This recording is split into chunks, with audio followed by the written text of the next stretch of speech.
All right, let's go ahead and get started. As I said, welcome to MVP Office Hours. My name is Jared Kingston. I help head up the office hours.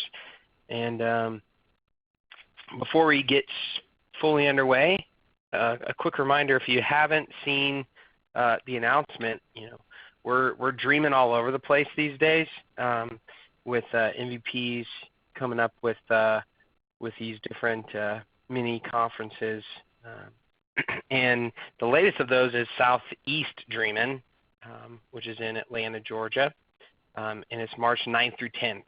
So go to southeastdreamin.com, find out information on that, check out and register, especially if you're in the Southeast, and then if you feel like you can make it down there, I definitely recommend it. Here they have a really good lineup, and should be good. So check that out. With that being said, I'd like to go ahead and introduce the MVPs we have on the call, just so you can get an idea of what kind of expertise we have here. So I'm going to start with my partner in crime, Dale Ziegler, to introduce yourself. And so MVPs, introduce yourself, your name, where you work, if you can say that, and then kind of your area of expertise, and then we'll get going. All right. Well, thank you, Jared. I am Dale Ziegler. I am the administrator and declarative developer at All by Lonesome here at the Kansas City Southern Railway in Kansas City. I've been an admin for 5 years, an MVP for 1 year, and I am pretty much everything I do is on the declarative side. So. Awesome. Thanks, Dale. And let's then go to Christy. Hi. Can you hear me? Yeah, go ahead. We can.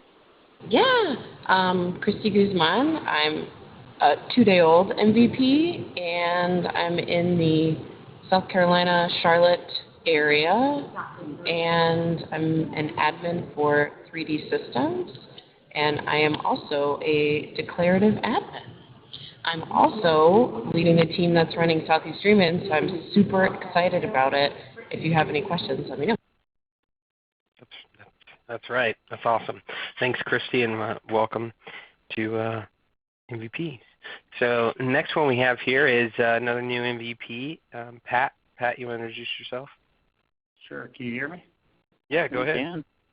Oh, hey. Pat Solom. I'm the co-leader of the Sioux Falls Salesforce user group.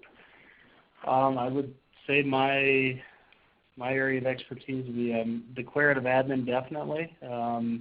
And I just do a lot of things with user groups. I run the Salesforce User Group Leader Office Hours call. And then I'm partnered with Eric Treshfield and Marissa Hamilton on LeaderForce, which is the user group leader blog. And then we also run the Salesforce User Group Leader mentoring program. Awesome. Awesome. Thanks, Patrick. All right. So I think that's, unless I miss anybody who's on the call, I think that's it. So let's get going here. And who wants to kick us off with the first question? And I guess I should mention this. So it's been a while since I've run the MVP Office Hours, so I'm a little bit rusty. Bear with me.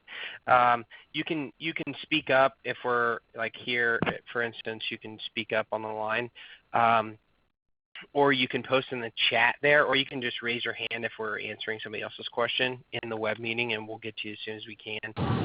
If it's in the chat, we'll try to reply to you. Otherwise, we'll bring it up on the call. Because it's something we just ask that you can do your line, so that you can hear everybody's questions and the answers. So, with that being said, now who wants to kick us off with the first question? And there's no stupid questions on MVP Office Hours, so go for it.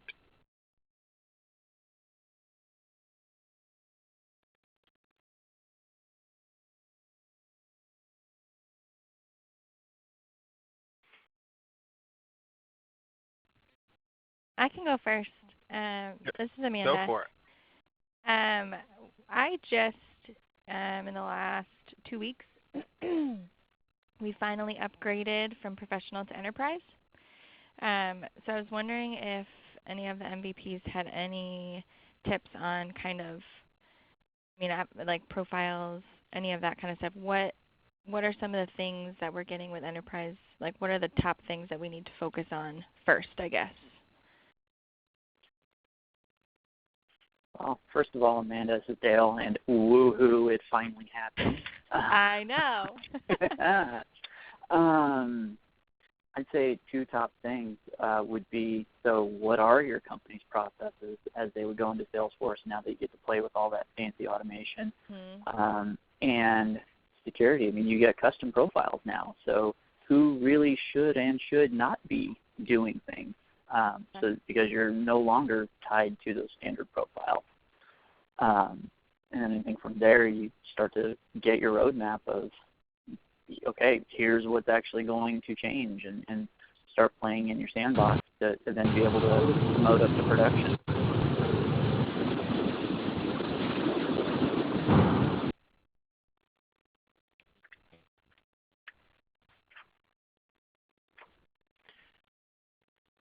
Sorry, that was Christy. I just want to let you know that I muted you there. You had some background noise.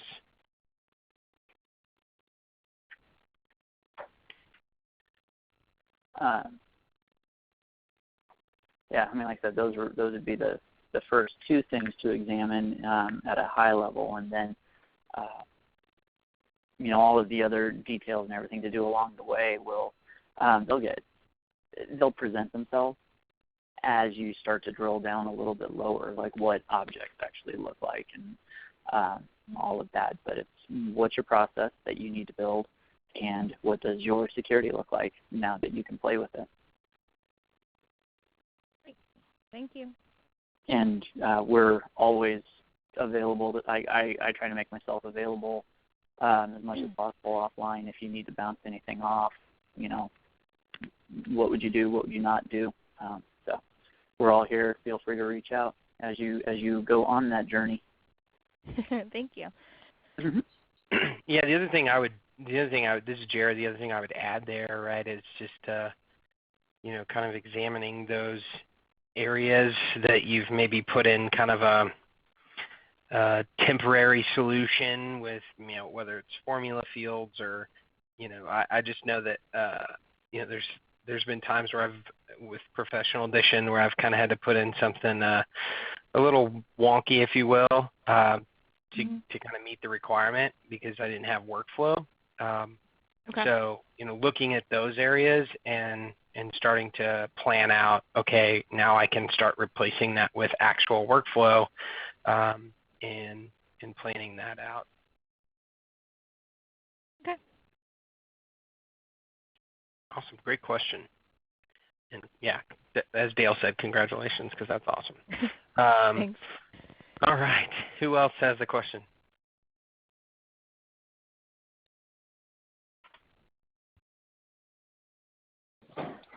I got a question.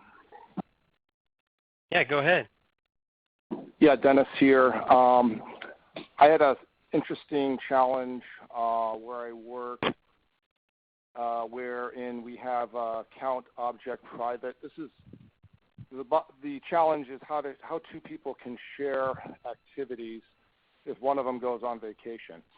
That's sort of the main question. Two people work together, but they're in different branches of the role hierarchy. The count object is private. Activities is private. One of them goes, but between the two of them, they have about 1,000 activities. And so they want to be able to respond to and edit those activities if one of them goes away on vacation, to look out for each other. So there doesn't seem to be a way to do that in Salesforce except for maybe creating a report that they have in a shared folder that they each have access to that has each other's activities on it. But I'm not sure that's the best solution. So do you guys have any suggestions on how that, if it can be done, and how it could be done in Salesforce?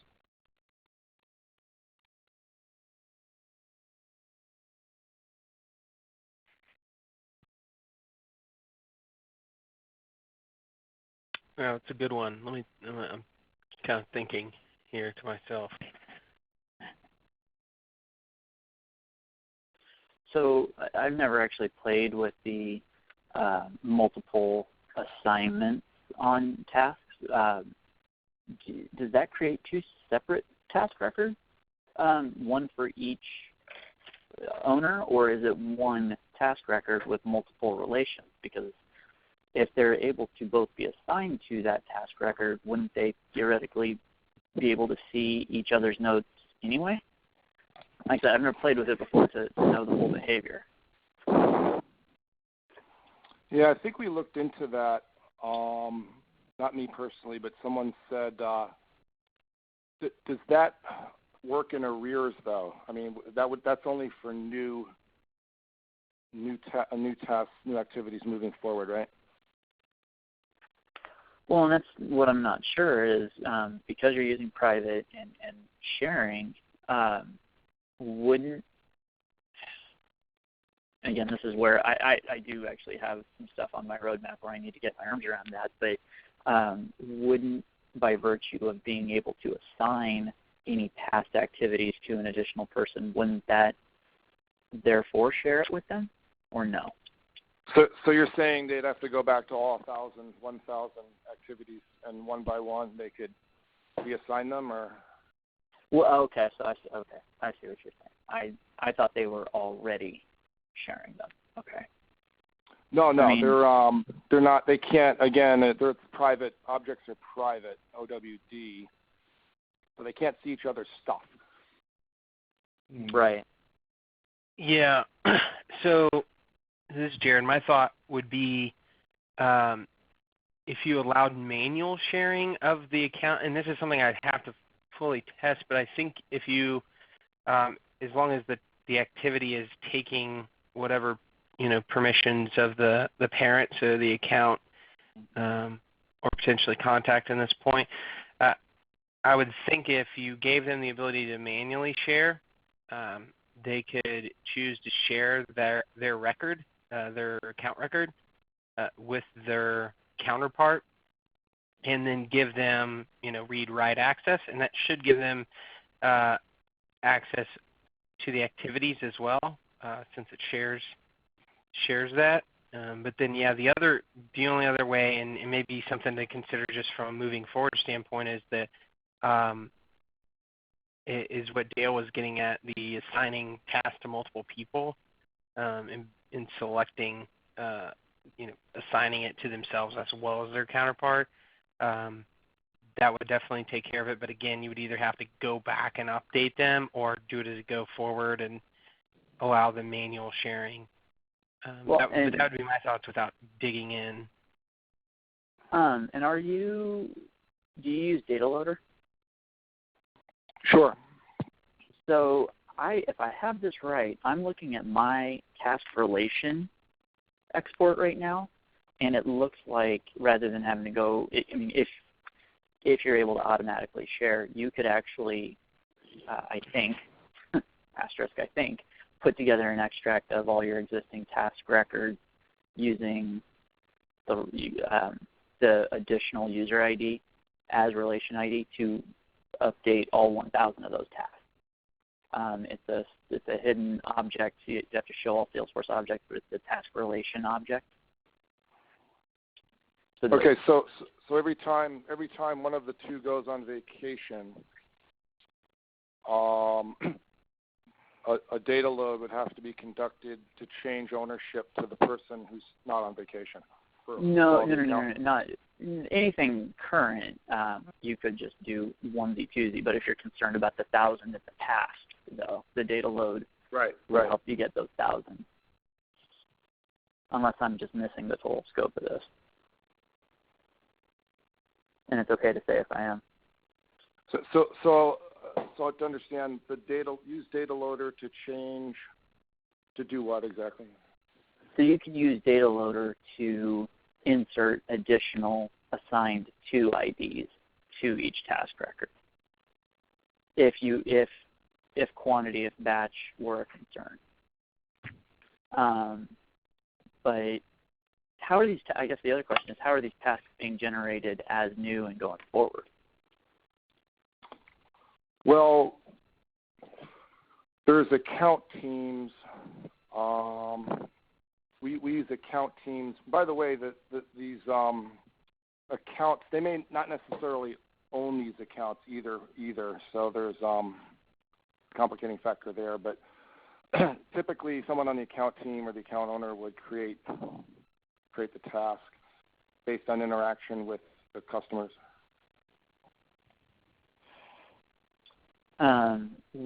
Will these tasks that might require multiple assigned to IDs, will those owners always be on the account team?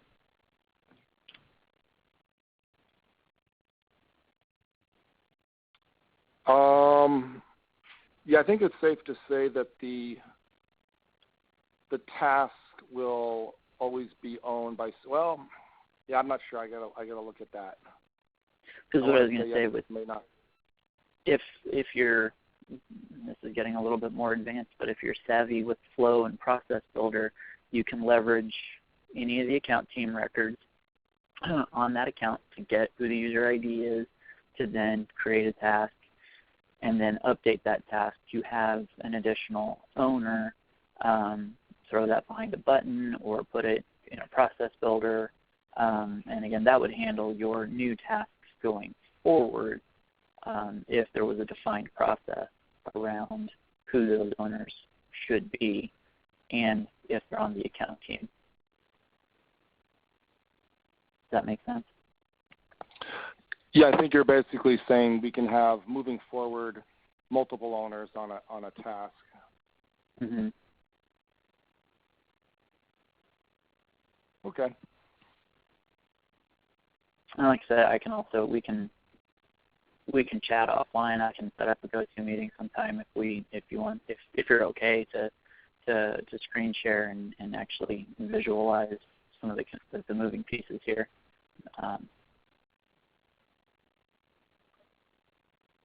Yeah. Yeah, that'd be great. Okay. I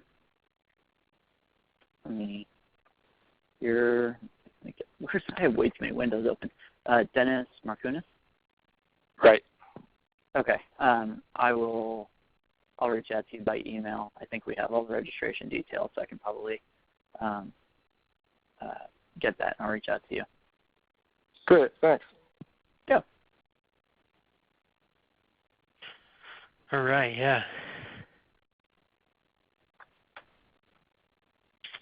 John, you have your hand raised. Go ahead. Yeah. I got something that just came up this morning, and I haven't solved it yet. I might be able to knock it out if I spend all day long on it, but it's Friday. Who wants to spend all day long on a problem like this, right? I've got two workflow rules, and one of them updates a field, and the other one sends out an email on the opportunity. And the problem is the workflow rule that updates the field would make the email not trigger, but it looks like the email's triggering first, and then the field is updating, making the email not necessary anymore. Does that make sense?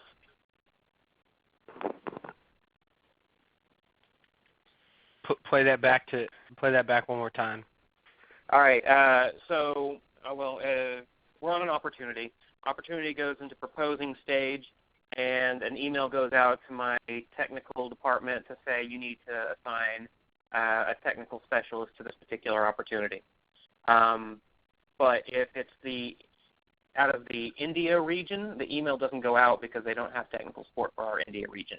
So that's a workflow field that says whenever an opportunity is created and the user is from the India department, that it updates a field says India on the region. So the problem is whenever India creates an opportunity that is immediately in proposing, the field saying that it's an India region doesn't update until after the email goes out to my tech department saying you need to assign somebody. Hi, this is Deepa. I just joined. Hi, Deepa. Deepa Patel, everybody. I made it a point to come and join these sessions again. I'll try my best. So, are you using a process builder for that workflow? I'm not, and that's what I'm thinking I might have to do. I'm just trying to remember the order that things are triggered in. They're both workflow rules, so what I'm trying to figure out is how to get the email to trigger after the field update. Okay. So what you might want to do is separate it out into different like processes, like two process builders, or like separate it out, because if you have it within the same workflow, then the email might be going out like field update happens before the email goes out, or the email is going out. I would separate it out so that one triggers first and then the next one triggers, and that's what you can do with a process builder. Or you could kind of do a combination process builder and flow. But I think you need to separate out that process. Okay. That's kind of what I was thinking I might need to do. I was hoping for a quick fix just so I can wrap it out, but that's not too difficult. It's not too difficult. Glad to help. Sorry. Yeah. Thanks. Sorry, guys, I was late.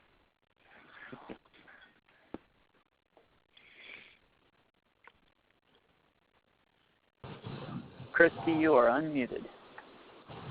Hey, so I actually have a similar scenario right now from the leads perspective. We have a checkbox that populates to whether we want to send an email, and we've got something that actually populates the email. So as a long-term solution, I think what Deepa was saying would be better, but at this point, I just have my second workflow that sends the email is on a time delay. So I guess it matters if you need most of the time for not India for the email to go out urgently. Otherwise, you have to wait an hour, and that way you ensure that the field that it's dependent on is populated. And of course, if by that means it's India, then it would just not send your time-dependent workflow email. Well, that That's makes a good sense. solution. Quick fix too, isn't it? Because I had the exact same thing happen, and I was like, I told you to send the email. The box is checked. Why are you not sending the email? Right. Okay. No, I'll look into both of them. I appreciate the help there. Thanks. Thanks, Christy. Deepa. Awesome. All right. Who else has a question?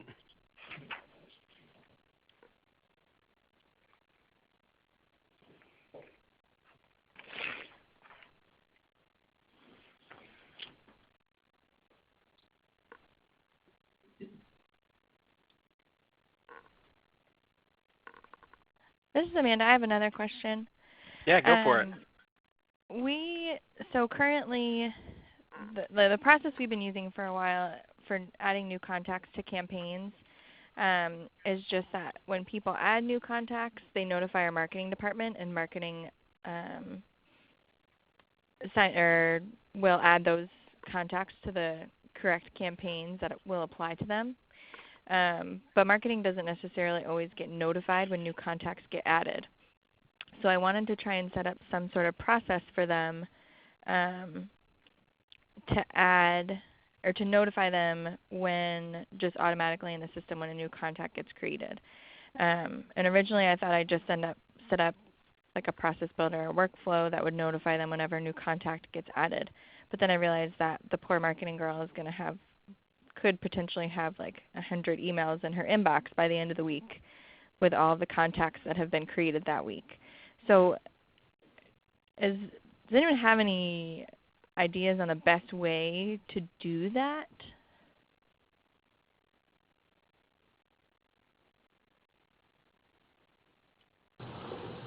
So your goal is to show new contacts created, or only in relation, or new campaign memberships? Nope, just new contacts. Marketing is in charge of adding them to the campaigns, but our general users can add a new contact. And then it's marketing's job to make sure that whatever contacts are in there get added to the correct campaigns. So your users are creating the contacts? They are. Okay, so what about list views that says all new contacts this week? Okay, that could work. If Right, you did want and it to then- be more proactive, I'm sorry, go ahead. oh, I was just going to say, if you did want it to be more proactive, you could potentially automate an email to them, whether it's once a week or every morning of the people added the day prior, so that a scheduled report. Would you just do that? Okay, as a scheduled report. That was the other thing I was thinking. Okay. Well, I would think they those not are helpful use, for would me. they I not have use a test. I mean, would they not use a list view? The marketing team, Yeah. potentially. Because It the good thing about that is, like, they look at the list view and maybe they can even create their own list view based on, certain criteria that says these, like if they're doing certain campaigns, and they can create a list view that says, show me all the contacts where the create date is this week and this criteria, and then they can take all those results and assign it to a campaign en masse. If you can assign members to a campaign from an existing contact or lead list view. Okay, that'd probably be easy. Then they wouldn't have to do it one by one. No, then they That wouldn't might have be to the do better way one to by do one. it. So what you do Okay. is you train them to create the list view and say if you have additional criteria which defines which campaign they're going to go into, then you put that criteria in that list view, and so as members show up every week, they just put them in that campaign. Like, Okay. go into the that makes campaign, sense. add members through the list view. Okay. Thank you. Mm-hmm. Awesome. All right. Who's next?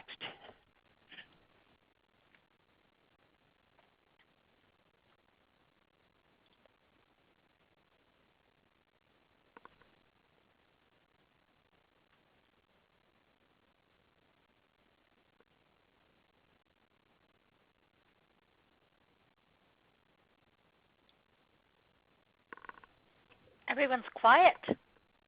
I was going to say I have one more. I have another question. If nobody else go is for going to it. ask. Absolutely. I was looking to try and find some sort of mapping app that would give, that could give us an idea if we're, going out to certain locations of what other clients are in the area, so that our users can kind of plan their road trips a little better. And I've looked around on the App Exchange, but preferably free would be great. But I just haven't found anything wonderful, so I wasn't sure if anyone had used something and would recommend a certain app. This is Jared. I have a certain passion around this. I mean, free, free, I understand free is ideal. I'll say, like, if you're going to pay for one, GeoPoint, in my opinion, is hands down the way to go. Scott, the owner, is a fellow MVP. Excellent product. Like I said, I think it's the best out there personally. I'll post a link to that here for everyone to see.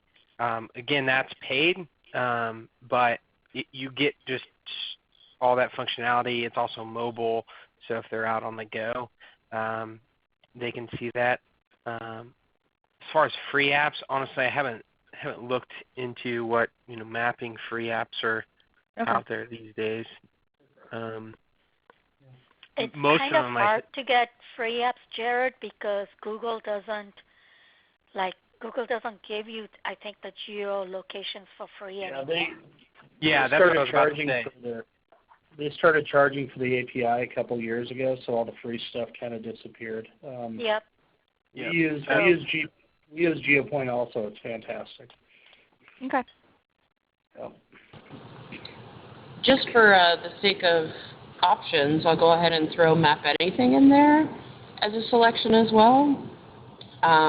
They're based here in Charlotte, so that might help make me a little bit biased, but we evaluated both. We evaluated both options. I think they may have a little bit less of an object-heavy installation and just similar concepts, but different look and feel and different navigation, so certainly worth evaluating both if you're going to end up paying for. Mm-hmm. Yeah, that's good. I put the link in there to Map Anything as well. Yeah. Great. Thank you. Yeah, definitely. Yeah, and the nice thing is both of those are Lightning ready, so if it's ever, kind of on the roadmap to go to Lightning, they're there. And there's a couple other ones out there, but those two, to me, are definitely the leaders. So, so yeah, there's your answer. Not really, no free ones out there because of the whole Big Brother Google. Yep. So. Do we know if there are any mapping apps that are built on Yahoo rather than Google? Is Yahoo a little more friendly with that, or is pretty much everything going to be Google? That's a good question. I think most of them use Google, and honestly, my assumption is that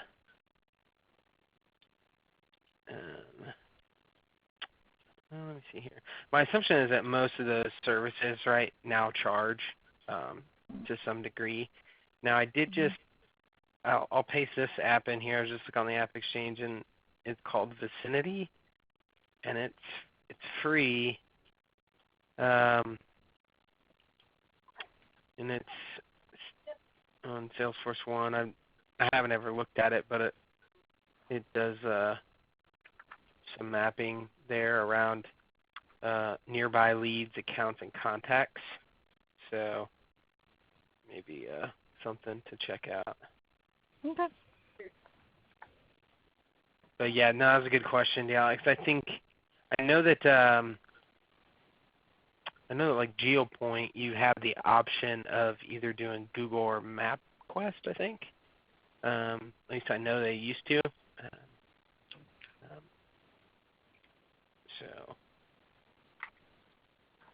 So I'm looking at Vicinity. That's a good question. Are the maps, obviously if they're traveling, they're going to be on a mobile device, but is there any need to pre-plan on a web browser? Would the mobile be limited to mobile? Yeah. For our uses, they'd want to pre-plan.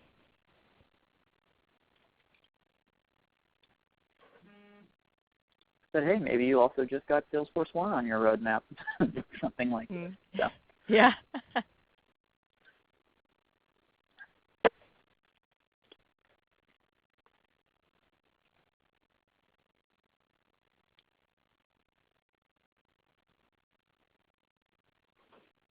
All right.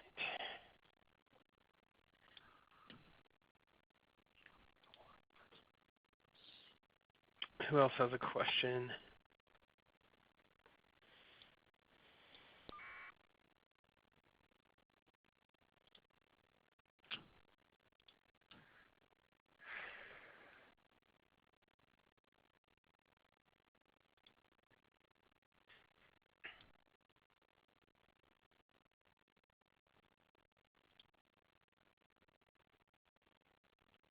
I will say I went ahead and posted that poll I was referring to at the beginning of the call out there around specific topics you may want to have help on or hear or ask questions on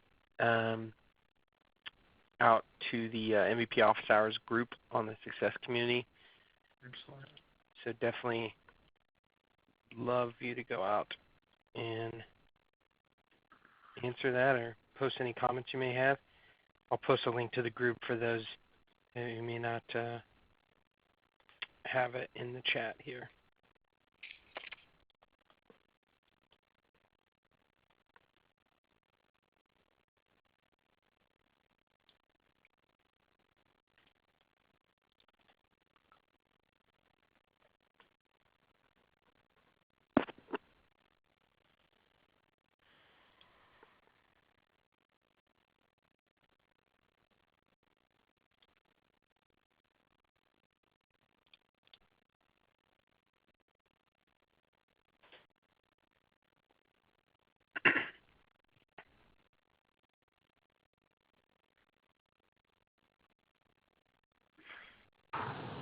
If we're going to be hanging out, I can ask a question. Yeah, go for it. Does anyone have yay or nay feelings about hanging out SteelBrick versus something else for CPQ?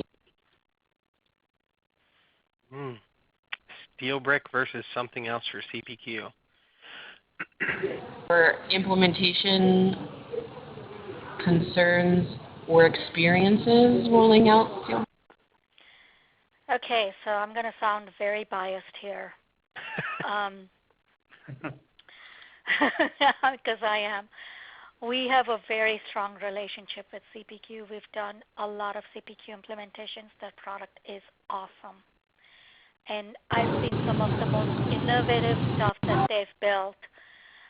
In fact, I just finished doing a case study for a implementation that we did for a client. And we were able to build, like their interface is very close to a Lightning interface, which is great. The client was able to build a lot of complex product, like there were products, and within the products there were categories, and within that there are different components, and so they could pick and choose a lot of different things, and they created groups of components, and they could lock things down on what a sales rep could do based on what they had selected. And there was an integration to a third-party mapping tool where they could draw a diagram around a map. That map would calculate the square miles and bring it back into the CPQ solution, which helped them with their pricing because this company sells images, satellite images. So we were able to build a very robust solution for them. And when I talked to the consultant, the senior consultant, and the PMs who worked on the project, this person said, SteelBrick is so innovative, and they're coming up with so many different new features that it's really, really, really incredible to work with that product. That's the feedback I have. Does that help you? Yes. The feedback we got from our sales team was that it's 10 times better than the custom piece that we built. So I'll try not to be offended by that and just be excited that we found something that they seem to like.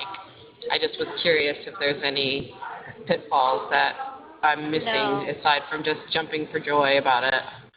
Well, I would say make sure that when whoever's implementing it for you, are you doing it yourself? Are you have a partner? Are they recommending a partner that implement it too? Because you will need help. But the thing I'm going to say is when you do get on your way for that project, stay on it. Like stay with them. Like be proactive and say, I want to be part of everything because I want to learn. Because that's a great thing you can put on your resume. Yeah, that's a great idea. We haven't gotten that far to recommend a partner do it internally, but we've gotten pretty far in the sandbox. My co-admin has already been writing some triggers to help it do things we wanted. So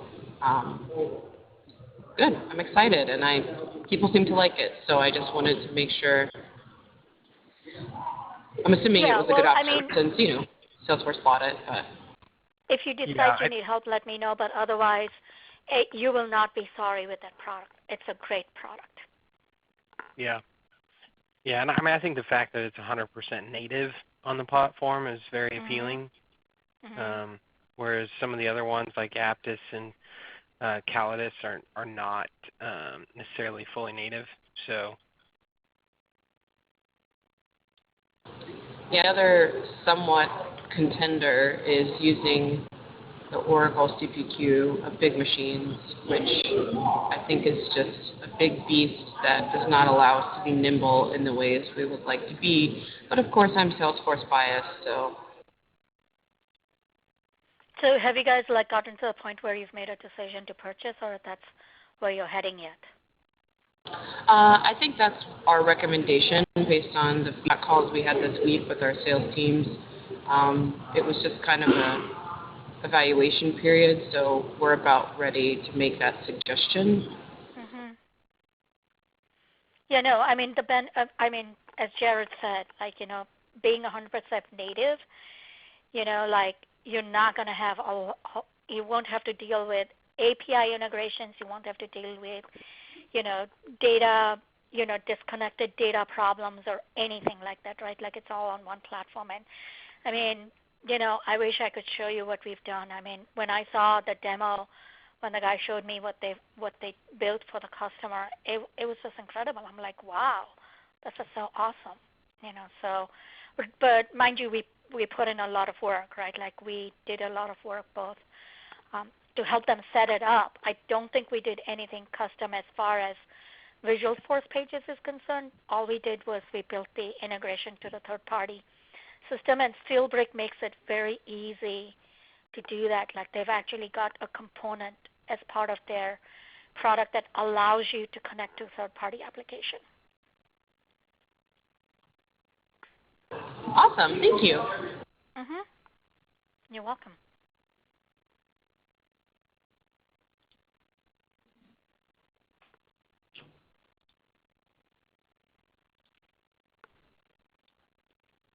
Any other questions? Yeah. We've got 10 more minutes. Yeah, and with Deep on, you can ask anything. Yeah, I just put my phone on mute, and I'm just going to sit back because Deepa's going to take it all, and it's all going to be good. No. You can just say, "Shut up, Deepa." No, we love having you on. I have a question. Go for it. I'd like to ask Deepa, what is the meaning of life? I'm out. What a loaded question.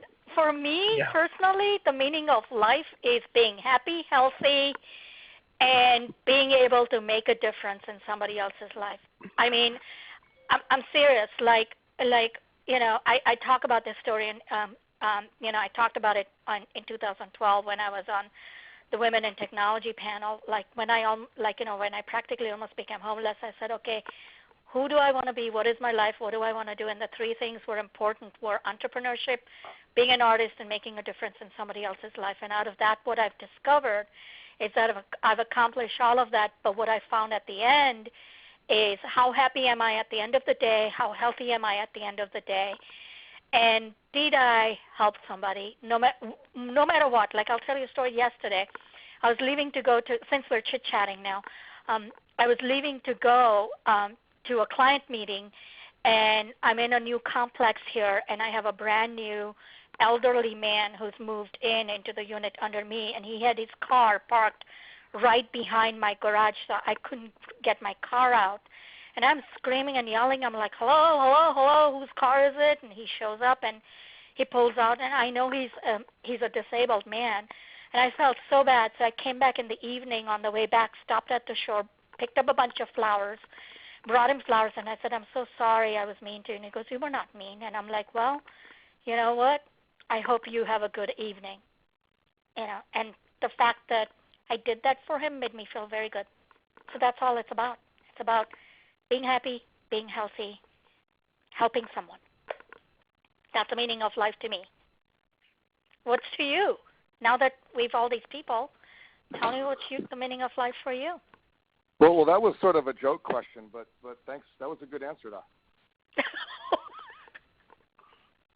See, I take things seriously. You can't do that. I'm just giving you a hard time, Deepa. Is this Donald? This is Dennis. Oh, Dennis. Okay. Oh, I haven't talked to you in a while. How are you? Well, that's because you moved away to Austin. Yes, I did move away to Austin. I love it here. Absolutely love it here.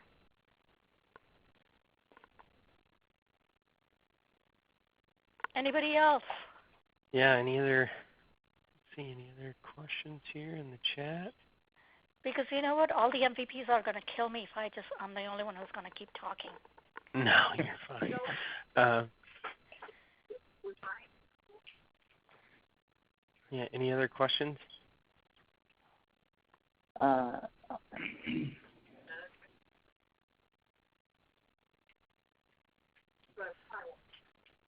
If there's no other questions, again, I will make An additional plug for back to Southeast Dreamin', to definitely check that out. Try to make it happen. It's by the community, and should be a great event.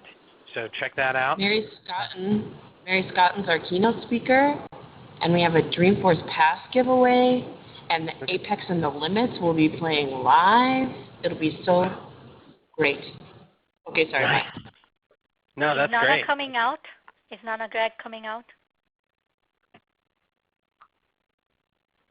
Yes, Nana's Apex coming. and the Limits. Nana's coming? Yep, Nana and Rachel and Ryan will be there. And I believe Mary is also bringing some guests to participate in her keynote. We're having an MVP panel to wrap things up. We're having circles of success. And, you know, awesome sessions. And probably wine. Well, there you go. Awesome. There you go. That if that doesn't do it for you, then I don't know what will. That sounds awesome. That's great. So, yeah, definitely check out Southeast Dreamin'. And then also, if you're on Twitter and you haven't already done it, go follow the @MVP Office Hours Twitter handle. That's where you're going to start getting all of your updates around MVP Office Hours. The recordings will be posted there, as well as the group on the community. But if you want to check it out on Twitter, definitely do that. And yeah. There's also a note in the chat to mention Snowforce next week in Utah, 25th and 26th. And then, if I may steal a second to plug Midwest Dreamin' in July, in Chicago again. We had a meeting earlier this week to start talking about content, and a call for speakers will probably be coming up here in the next week or two. So, any interest in Chicago in July and you want to present, keep your eyes open. We'll be putting stuff out there. When are you going to release the speaker release forms? I'm going to defer to Eric Dreschfield, who's not on the call, so he doesn't know that I'm deferring it to him. Okay, I'll reach out to him. So. Good call. No, that's great. That's great. Yeah, like I said, everybody's dreaming these days. All these different different ones. We had Tahoe Dreamin' a couple weeks back or so. I know we were talking about Texas, but instead of calling it Dreaming, they want to call it Texas Sizzle. Oh. What do you guys think of that name? Love it. Love it? Love it. Yeah, I mean it's hot down there, right? So naturally you're gonna sizzle. Yeah. So, especially if you do it in the Humidity. summertime. I would say if that event is held in the winter, you'd probably get a bunch of people in the summer that might scare people. Yeah, no, we'll probably do it like maybe in the fall if we do it. But then it coincides with Dreamforce, right? So I think the best time will be like, as I said, like early, like January, February. There you go. But then we take a chance with rain. So it's like, I think around March is the best time because it's not too hot anywhere. And we would not do it in Houston because that's where it's really, really humid. Dallas is dry. Austin is in the middle. It's not that humid, but it's not that, like it's hot, but it's not that humid. So I think we were thinking Austin. We're actually thinking I will tell you that because the Salesforce fiscal year ends in January, all of their territories change around in February. So planning in March has been somewhat of a struggle from that perspective. So just to plant that seed there, but I'm also biased because I have family outside Houston, so I vote Houston. But I'll go to Austin for you. Well, the thing is, though, it's not my call because, honestly, I am not involved in any of the commercial user groups. I'm getting involved in the government user group, but not the commercial. We've got enough leadership here that I'm like, you guys do what you guys do. You know, I'm good. I do enough of my work, you know, so I don't have to kind of like going and figure out what the user groups are doing well. The leadership is so strong and it's so good. So they decide. But I'll give them the feedback. Yeah. But basically, I'm not interfering with it at all. It's like I've missed you on our office hours calls. Now I know what happened. You moved on me. I did. I moved. I mean, I like my life tumbled down a little bit last year from mid-year till the end. Mm-hmm. You know, I ended up shutting down my business and going to work for Full Circle, and this is being recorded, so I won't say anything. Needless to say, I decided I need to go back to consulting and not be with an ISV, and so when I started looking, I got the job at Fertiba, and it was here in Austin, and so I spent like a good 6 months being unearthed and unsettled, but now I'm settled. Like I'm in my own place now. I'm an engagement manager now, which is what I wanted. So because I was a FA for 5 months, so there was so much turmoil going on in my personal life and career that I had to kind of scale back on a few things. Sure. And now I'm back in action. So I'm back. Awesome. We'd love to, if you're not already in, if you are, I apologize, but if you're not in the mentoring program, we'd love to have you. There's a lot of new user group leaders that could really use your guidance. In the user group? Yeah, we Eric Dreschfeld and Marisa and I started a user group leader mentoring program. Uh-huh. So we match up veteran user group leaders with people who are just kind of getting started. If that's something you want to be involved in, send me a message. So. Sure, happy to. I mean, I'm mentoring the government user group people. Like I went to a meeting yesterday and there was like nobody in the room, and I'm like, what? And they're like, well, it's voluntary. I'm like, yeah, but like you need people here. So yeah, I'm happy to help. Just send me a link. Send me a link at my just send me a private message, and then I'll give you my email address. Okay. And I'm happy to participate. Awesome. Thanks, Deepa. Mm-hmm. Awesome. Thanks, Deepa. And all right, we're right at the top of the hour here, so we'll go ahead and wrap it up. Appreciate everybody's time today. MVPs, thanks for your time and help answering questions. Again, additional plug for the post on the Success Group. Until then, we'll see you in 2 Fridays.